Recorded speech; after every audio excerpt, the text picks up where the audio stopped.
અમદાવાદના મેઘાણીનગર ખાતે air ઇન્ડિયાનું plane છે તે ક્રેશ થાય છે ને અનેક લોકો છે પોતાનો જીવ ગુમાવે છે. ત્યારે અનેક એવા લોકો પણ છે કે જેઓએ મોતને હાથ તાળી આપીને પણ ત્યાંથી બહાર નીકળી ગયા છે. એક જે વિડીયો વાયરલ થઈ રહ્યો છે જેની અંદર એક કાર લઈને જે વ્યક્તિ જઈ રહ્યા છે તે રશ્મિભાઈ છે, મારા જોડે છે, સાથે લખું છું. રશ્મિભાઈ, એક મને વિડીયો જોવા મળી રહ્યો છે, તેની અંદર આપ આપણી જે કાર છે તે લઈને જઈ રહ્યા છો.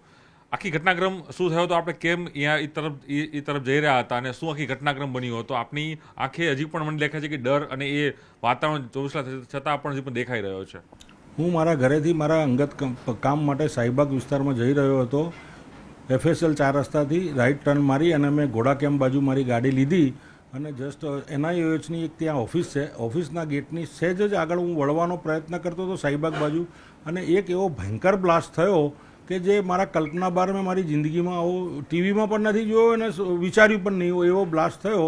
અને ત્યાંથી સીધું એ બધી વસ્તુનો મલબો મારી ગાડીના કાચ ઉપર ને મારા બોનેટ ઉપર આવ્યો અને એ મેં વાઇપર ચાલુ કરીને એ કરી અને નિર્ણય કર્યો તો મારી નજર સામે મારી ગાડીની આગળની બાજુ જેટલા પણ લોકો હતા એ લગભગ મને કંઈ દેખાયા નહીં. પહેલાં તો ઘણા દેખાતા હતા પણ પછી દેખાયા જ નહીં આગની લપેટમાં.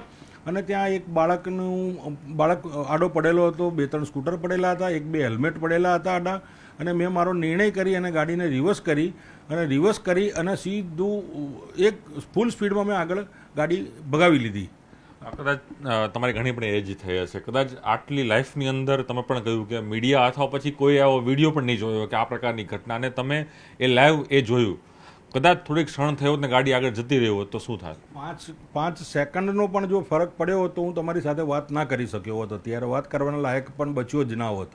એટલે 5 સેકન્ડ કુદરતે મને બચાવી લીધો છે. કુદરતનો પહાડ છે અને મૃતાત્મા જેટલા મરેલા લોકો છે એમને મારી હું શ્રદ્ધાંજલિ અર્પું છું.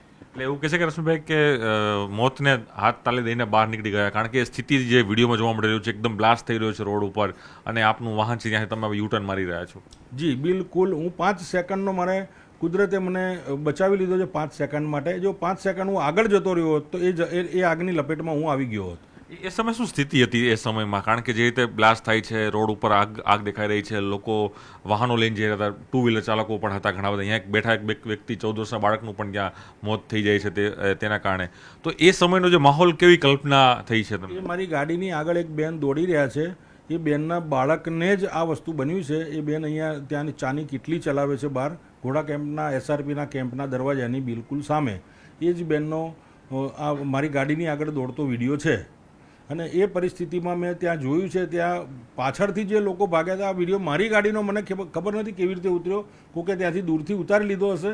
પછી શું છે, મારી વિસ્તારમાં મારી ગાડી મને લોકો ઓળખે એના હિસાબે મને એ વિડીયો મને પહોંચતો કર્યો છે. ઓકે, એટલે આપણે આવા દ્રશ્યો ક્યારે જોયા છે રશ્મિભાઈ? આપણે જિંદગીમાં મેં આવા દ્રશ્યો જોયા નથી. આની પહેલાં ઘણીવાર આવા ઇન્સિડન્ટ્સ બન્યા હોય ત્યાં હું મારી હાજરી પર દ્રશ્યો પત્યા, એ બધું પત્યા પછી મારી હાજરી ત્યાં હોય, પણ આ વખતે તો હું પોતે જ લપેટમાં આવી ગયો આમાં. ચોક્કસ આ હતા રશ્મિભાઈ, જેઓએ હાલ આખો જોયો છે અને પોતે કહે છે કે એક હાથ તાળી મોતને આપી છે, કારણ કે તે પોતાનું કાર લઈને ત્યાં જઈ રહ્યા હતા. એ સમયે જે વિસ્ફોટ થાય છે અને સમય સૂચકતા તેઓ પોતાની ગાડીયાથી યુટર્ન મારી લે છે. પરંતુ સાથે જે વિડીયો પણ વાયરલ થયો છે તેમાં રશ્મિભાઈ કહી રહ્યા છે કદાચ આટલા લાઈફની અંદર આવી પહેલી વખત ઘટના બની છે જેમાં આટલા લોકો આ આગની અંદર તેઓ મર્યા હશે. કેમેરામેન અમિત શર્મા સાથે પ્રણવ પટેલ, ન્યૂઝ 18 અમદાવાદ.